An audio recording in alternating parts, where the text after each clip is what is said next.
Manic street preachers by the early to mid-90s were no strangers to controversy. In fact, the early part of their career, they were known for carving chunks out of their own arms, and in some cases, they spoke venom towards certain places or even their fellow bands. In today's video, let's talk about the time they appeared on a popular TV program sporting a symbol that was typically associated with a terrorist group, and it ended with the network receiving the most complaints in their history. In August of 1994, Manic Street Preachers released their third studio album titled The Holy Bible. It would be the group's final record with Guitarist and one of their principal songwriters, Richey, who mysteriously vanished a year later. But if anyone needed to see his state of mind, one only needs to look at the Holy Bible. Suffering from depression, insomnia, and alcohol abuse, the lyrical content of the disc focused on human suffering. I've done a whole video on his mysterious disappearance. The link is down below if you guys are interested.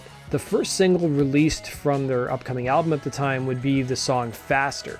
Given the band's track record of having 10 consecutive top 40 UK singles since 1991, there were of course high hopes for their forthcoming record, especially for it to finally break through in other parts of the world, most notably the US. The band would receive an invitation on June 9th, 1994 on the BBC program Top of the Pops to perform Faster. The show for the most of its history would be broadcast on BBC One, and it consisted of musical performances from that week's best-selling artists. It was great exposure for any band, and Manic Street Preachers had previously played the program. Prior to the band hitting the stage, the show's then producer, a guy named Rick Blaxall, would tell The Telegraph James, referring to frontman and guitarist James Dean Bradfield, had this balaclava which had been knitted for him by his nan or auntie or something. He said, "Do you mind if I wear this as a laugh to show her that I'm wearing it?" I said, "Yeah, sounds like a hoot." I kind of liked having bands who gave the show an edge sometimes. I wanted a bit of rebellion and thinking outside of the world of pop. What happened that night really shouldn't have surprised those who had followed the band earlier in the year.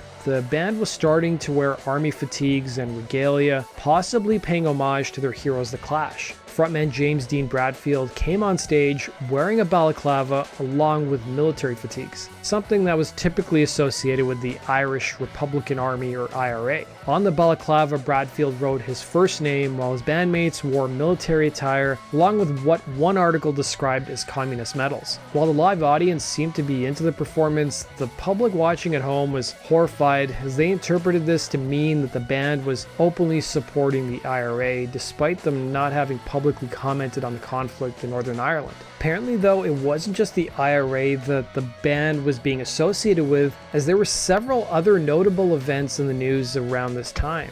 On the forum Forever Delayed, which is a Manic Street Preachers fan site, a forum poster would write, "Actually, I remember a lot of comments at the time being about sex crime, not terrorism." The Top of the Pops incident came just a few weeks after the sentencing of a guy called David Jackson, who stalked and attacked a number of Leeds University students while wearing a balaclava, and a London serial rapist who hadn't been caught at that stage who wore a balaclava. The terrorist connotations just made it a double whammy. Following the performance, the BBC would be inundated with a record 25,000 complaints over the band's performance. Bradfield would clarify the band never meant to show solidarity with the IRA, telling The Guardian, "It was a gigantic deal, Top of the Pops. The first time we did it was incredible. I just felt I'm never going to work again, Grandma. When we did Faster, Richey wanted me to wear a balaclava because we were all dressed in army regalia. It felt like we were parodying the use of legitimate power like the Special Forces. It didn't enter our heads that people would see it as an Irish paramilitary symbol." He would add to Q Magazine that their label Sony was so concerned about the performance and the complaints, they told the band they'd likely never be invited on the show. They would, however, appear on the show in the future. That does it for today's video, guys. Thanks for watching, and I'll see you again in Rock and Roll Your Stories. Take care.